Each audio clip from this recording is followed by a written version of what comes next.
Dinas Pemberdayaan Masyarakat Desa Kabupaten Bulukumba dan tim pendamping profesional Kabupaten Bulukumba melakukan rapat koordinasi bidang pembangunan ekonomi desa.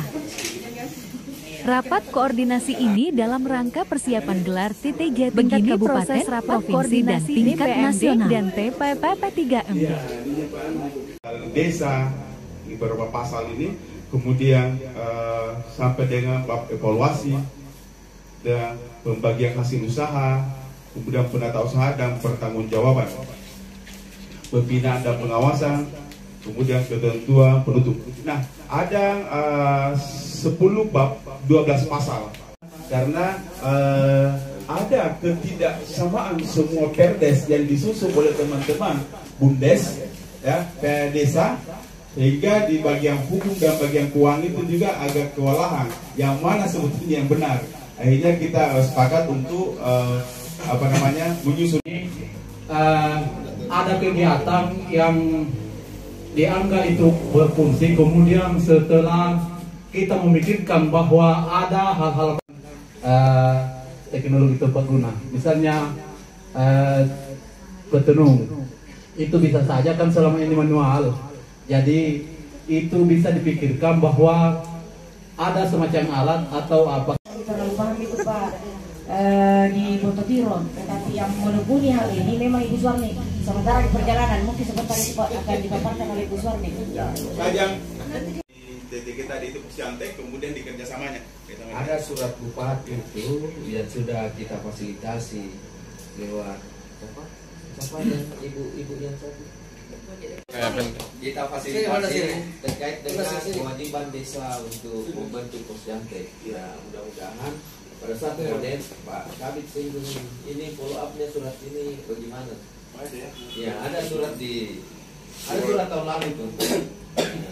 Itu sekarang teknologinya dia naik, tapi dari pohon ke pohon itu pakai tali. Nah, tinggal saya mau lihat safety-nya. Safety-nya itu karena dia pegang begini juga dengan injak kaki. Cuma itu apakah ada safety-nya? Oh, tidak turun di ke bawah. Tidak turun di ke bawah. Dia meluncur dari pohon ke pohon.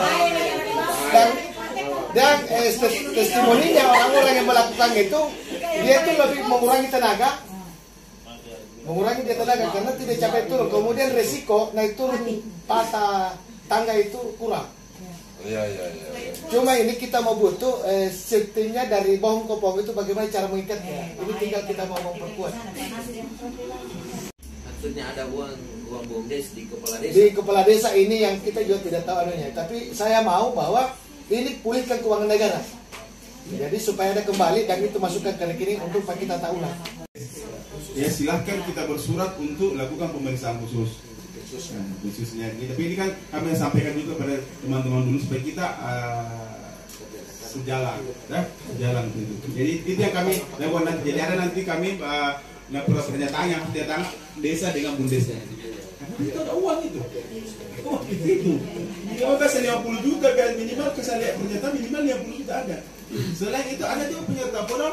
Nah, lihat ternyata ada penyerta modal juga bantu. Di Kecamatan Antara, Pak Kabit, ada beberapa bundes memang tidak aktif, bahkan tidak ada pengurusnya.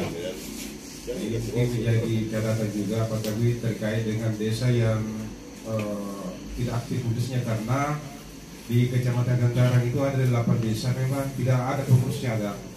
Bahkan di beberapa tahun itu sudah ada penyerta modalnya. Bahkan ada penyerta modal tapi tidak pernah digerakkan itu modal. Termasuk misalnya contoh kecil misalnya di Desa Botoman Cina.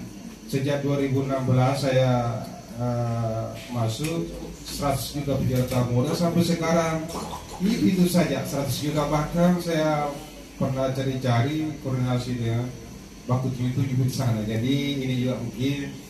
Yang kedua mungkin ada semacam rekomendasi karena kami juga sudah koordinasi dengan Ibu Camat terkait dengan revitalisasi bundes ini. Beberapa kali saya dorong untuk menyurati ke desa agar segera ingin merevitalisasi bundes yang betul-betul tidak lengkap. Hanya untuk ke depan gitu, yang entahkah PMD atau P3MD. Tadi kita sudah membahas terkait beberapa hal yang memang menjadi agenda rapat koordinasi pada kantor kita pada hari ini. Dan saya sudah ada catatan yang menjadi konsulen hasil rapat koordinasi pada kita pada hari ini.